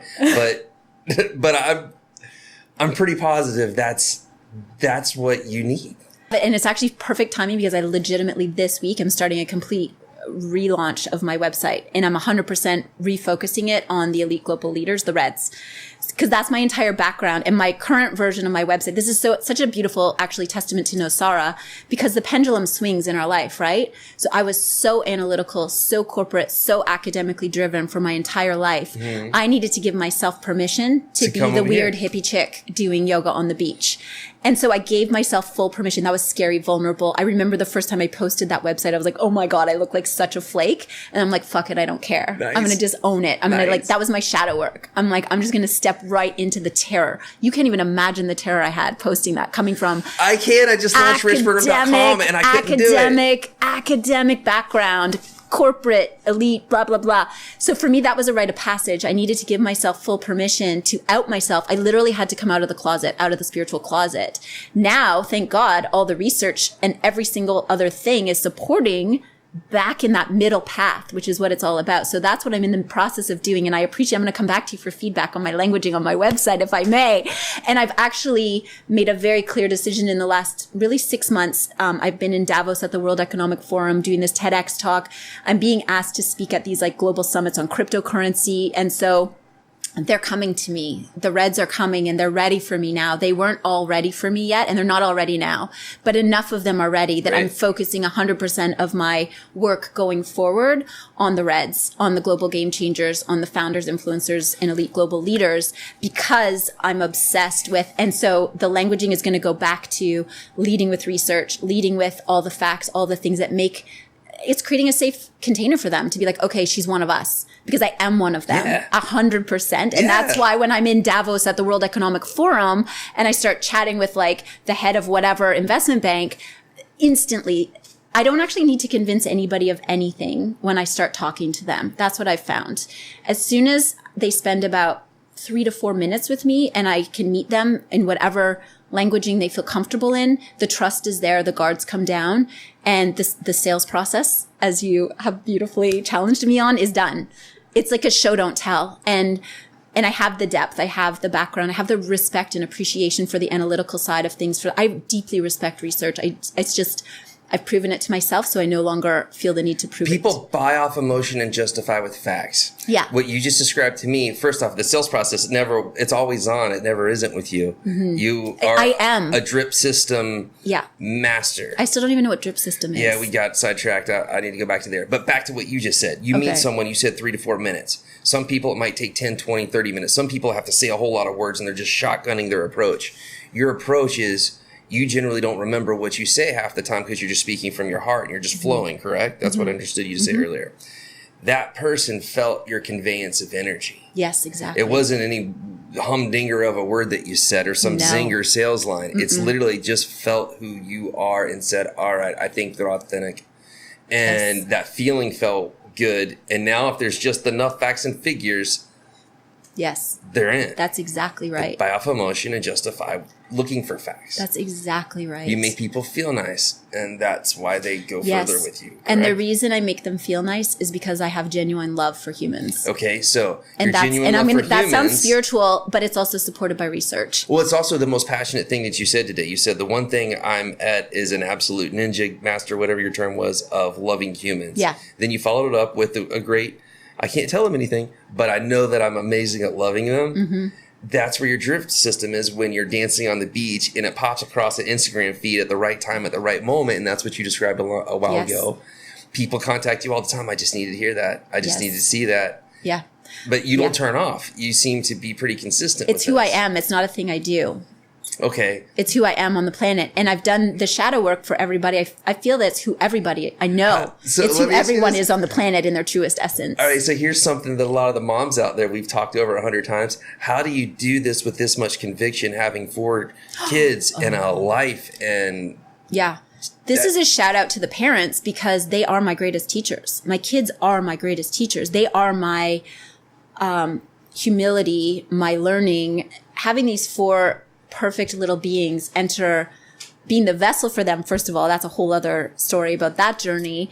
But then I've known since the day they were born that they were here to teach me. And so I'm just watching and listening, and it's my place to shatter my own ego. It's my place to question all the beliefs I've had. So to say it's not separate for me to be a parent or to be a global leader around leadership. To me, it's one and the same. How I treat my kids, what I learn from my kids, is the exact material that I then go speak about on stages at Davos or at the World Economic Forum. It's, to me, there's no separation between any part of my life. That's why when I was saying, which part of me do you want to talk about today? Because I don't see any difference. I've had branding people be like, well, what are you? Are you a this? Are you a that? Are you a mom? Are you a yogi? Are you a leadership guru? Are you a this? And I'm like, yes, I'm all of it. Depends. Those are just different, like a kaleidoscope, different pieces of the lens that makes up me. And so parenting, and that's not to say it's not a constant polarity between, do I want to be hanging out with my kids 24/7? Yes.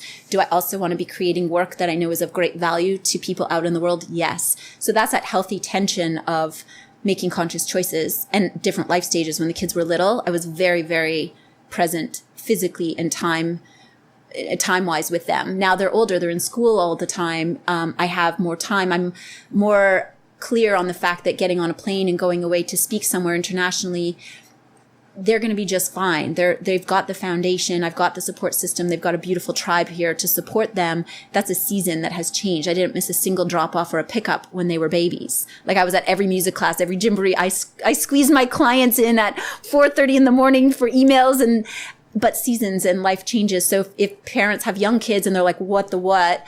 I get it. It's like this too shall pass. And for me, one thing I've gotten clarity on, especially in the last few years, because I've had to really release my shadow work of guilt about leaving my kids, I'm very strong. Being a mother for me is the most important mission on the planet, tied equally with the soul work that I'm meant to do out in the world.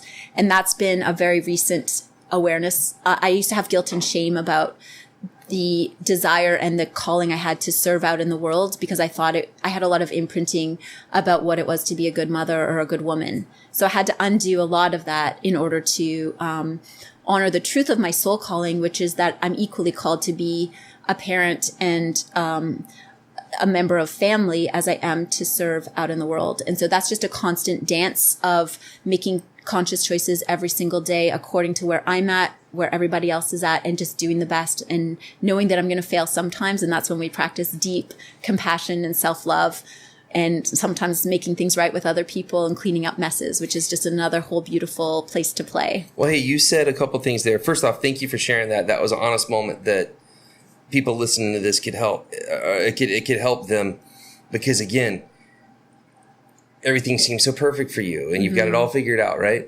That's the perception. And you're saying, no, that's not the case at all. I've morphed into being a mother is actually the source of material for my teaching, right? And that was everything you just shared. But you also said, this is who you are. It's not what you say. And you also used the term healthy tension. Yes. Which was, I think, that's where it got real for a lot of people. So like, as I'm listening to you talk, it's like, okay, great. So you're just that good that you have figured out the balance between your professional life and your home life. And it's just who you are. Fine. That's just like another hippie statement. But then you followed it up with, there's a healthy tension. And it like got real. It's like, oh, and you're right. There is a tension and it's bouncing all over the place. What you're saying is, either someone guided you through that or you did it yourself and figured out the path. But like you use the forest analogy, you're not teaching someone. You're just saying, hey, see this path right here? Let's try this one. Yeah. So what you're saying is you could take that same mom who's stressed right now, who maybe the kids are at the little stages and it hasn't passed yet. You said this too shall pass. A lot of the tough work of them being infants has moved on. They're in school now. Yeah. But someone listening to this is going through hell. And the kid that they love, they also resent. Yes. And then the husband's not cooperating or doing his stuff. And then just all this, and it hasn't passed yet. They're in the middle of it. What would you say to that person right now? I could like do 4 different workshops on the question you just asked because there's so many beautiful. So someone who's listening to a podcast. So the first thing I'm going to share some like quick tips. I'm just going to give it to you right now. The first thing is replacing the word have to with get to. That's going to change your life in parenting. I have to take the kids to school. I have to read the kids a story. I have to make the kids their lunch. I get to. I have the privilege of being a parent. I'm not negating the fact that it can be hard. I have 4 kids. I had 4 kids in 6 years. I had a partner who was gone all the time building 5 tech startups. I was basically like a single parent. I get it. It's hard. I had times I was crawling on the floor, so sick physically to get from one kid's bed to the next because I had no backup. So I'm not negating. The second thing I would say is be where you are. If you're having a shit day, if you're having a hard time, pull out your journal, have a cry, call a girlfriend and own it and admit it. The other thing you didn't rehash that I said is I've faced my guilt and shame deeply. Do the work. Sit in the darkness. And that's not easy. That is warrior level work. Get help. Get coaches, get therapists, get spiritual teachers, get a community, get girlfriends, guy friends, read books, listen to podcasts. You don't have to do it alone. That's my other obsessive message. Go on a retreat. Give yourself permission. Step into your fear. It's terrifying. I went to Bali 5 years ago for a month. It was the most terrifying thing I have ever done. It was a disaster logically. My soul was screaming at me that I had to go and recharge myself. I was completely burnt out. Mental, physical, emotional breakdown about to happen. And I cried for months leading up to it. I had to face every guilt, shame, fear belief system about abandonment of my children, etc., it was the best thing I ever did. I don't recommend that everybody needs to do that for you. It could be an afternoon at like the spa or a bathtub. But step into the fear, value your own happiness, joy, self-care above everything else. And that might sound radical to parents.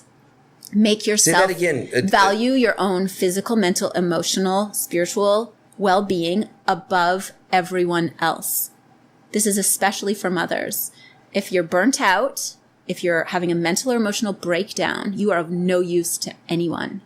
If you completely obliterate your marriage or your life because you hate your husband, because you've been alone for all these days, that's not going to help anybody. Speak up, speak your truth, ask your partner to take care of the kids for a while so you can go to a yoga class, go out with your girlfriends, whatever it is that you do. This whole martyrdom thing is something that I've really had to face. I come from a long line of very powerful mothers, and the matriarchy of my lineage is really powerful, which is such a blessing. I'm an amazing mother. I'm a maternal figure to almost everybody I come into contact with. And the shadow side of that is the guilt and shame about when you take time for yourself. So every single thing is a polarity. When we talk about walking the tightrope between what seem to be opposing forces, I have your beautiful term of healthy tension. Healthy tension is like, well, you can't walk a tightrope if it's sagging. So we need tension in life.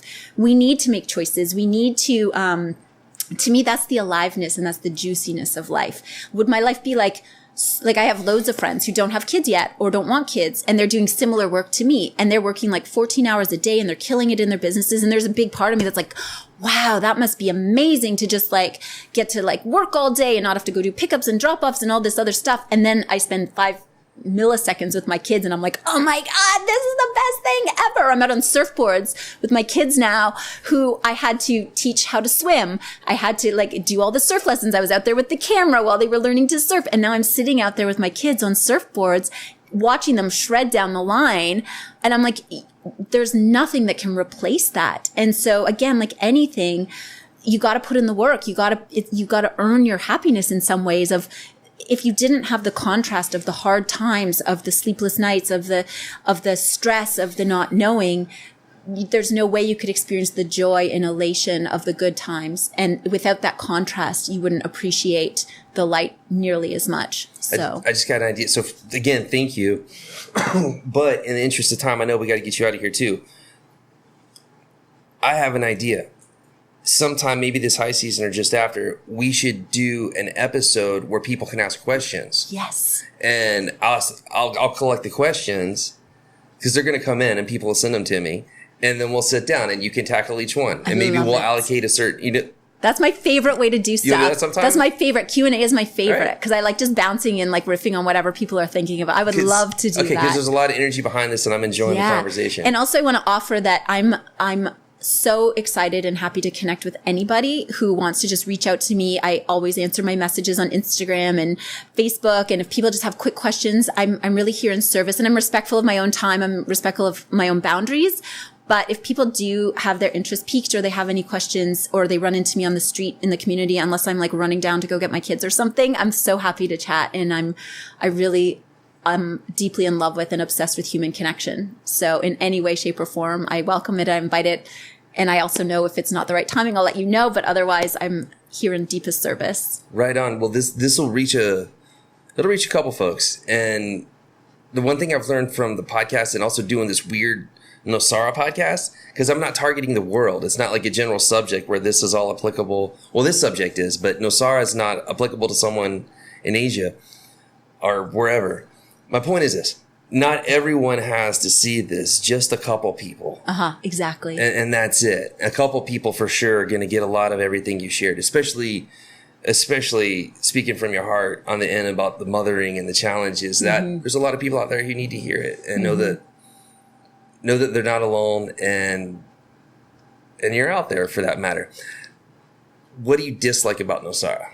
I know you told me you were going to ask me this, and I cannot think of a single thing. So give me some ideas, because I am so madly in love with this place. I will like find a good thing about everything. So this is one of the only times I'll come in pretty hard on someone. Okay. We're gonna have a little tussle here. Okay, I'm ready. Okay, so to say you don't have any dislikes about a place is just so incorrect. I can't even think of a word to express how strongly I disagree with you. Okay, tell me. Okay. I'm listening. All right.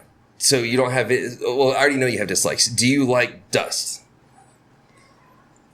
Our roads are very bad. Okay, I'm going to give you this. This is a philosophical question to me because I'm asking you a concrete question. I have a deep acceptance for things for what is. So the dust, do I like dust? No, I do not like dust.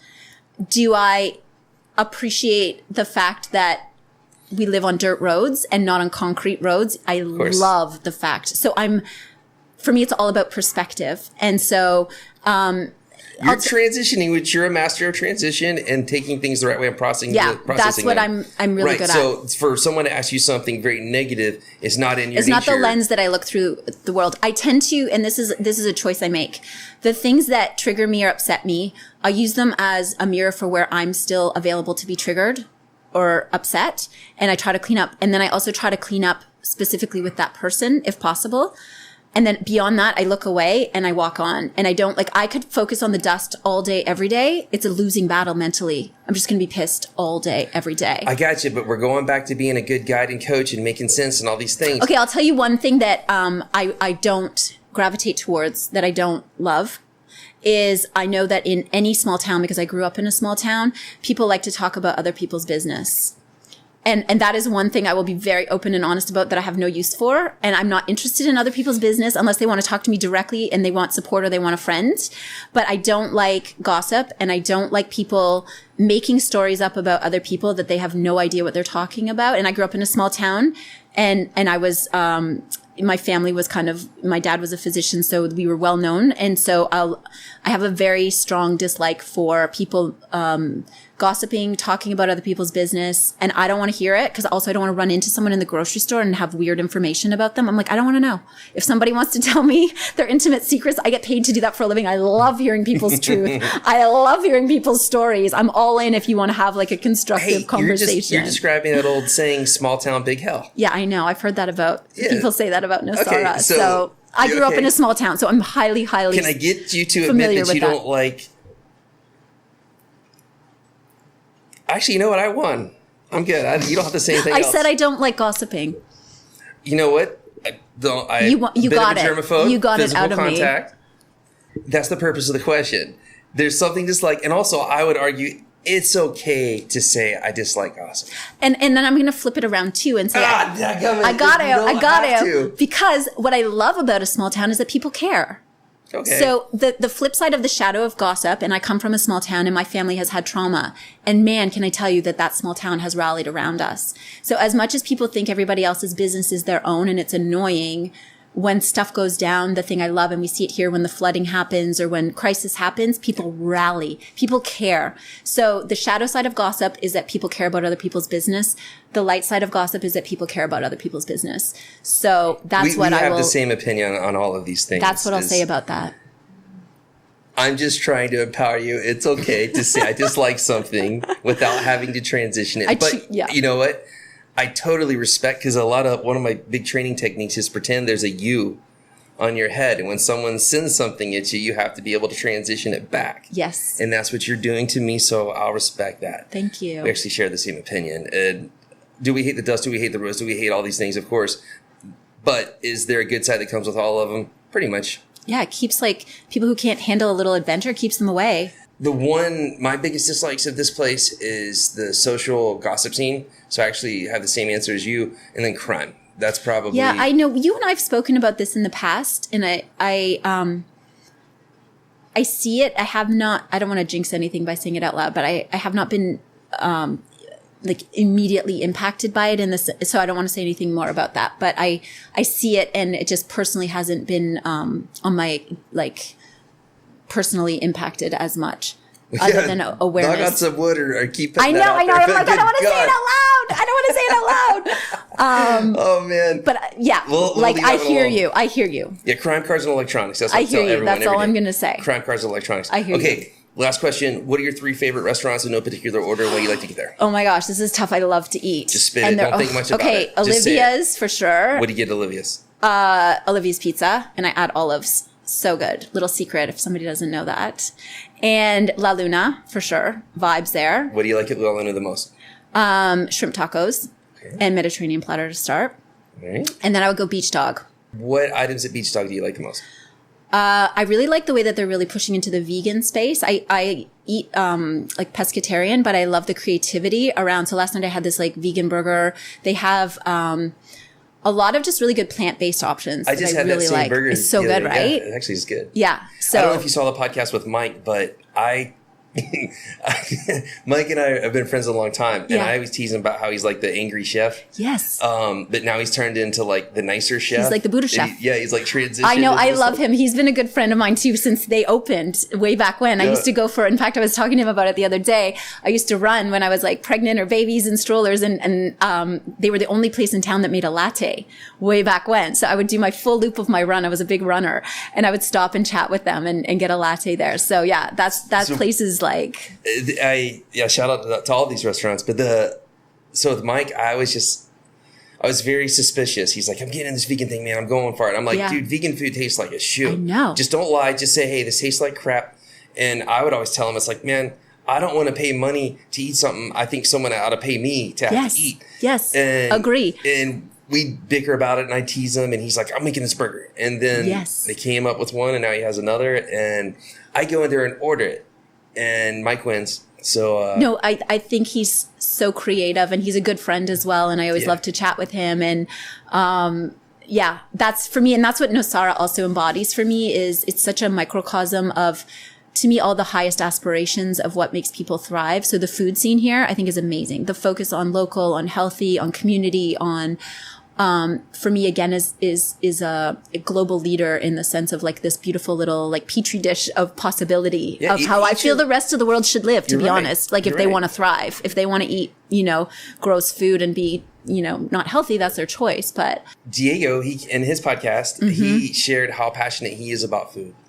And Mike, of course, I think might have done a couple episodes with him now. Yeah. I can't remember. And then I'd like to get La Luna in. Yeah. At some point in time. But and you can taste it. You can taste the passion in the food at Olivia's and at Beach Dog and at La Luna. You can taste the love. You can taste the passion and the concern for the ingredients. And I think that's, again, we were talking earlier about, it's not the words, it's not even the menu, it's not the things, it's the energy behind it. Right. And that's, I think, the food is kind of the metaphor for everything about Nosara. It's the energy behind it, the love that's infused in it, the care, the attention that makes this place so magical. Well, hey, I want to thank you for coming in. And I look forward to doing the Q&A episode. I would love to do that. Thank you so much for having me. Pleasure.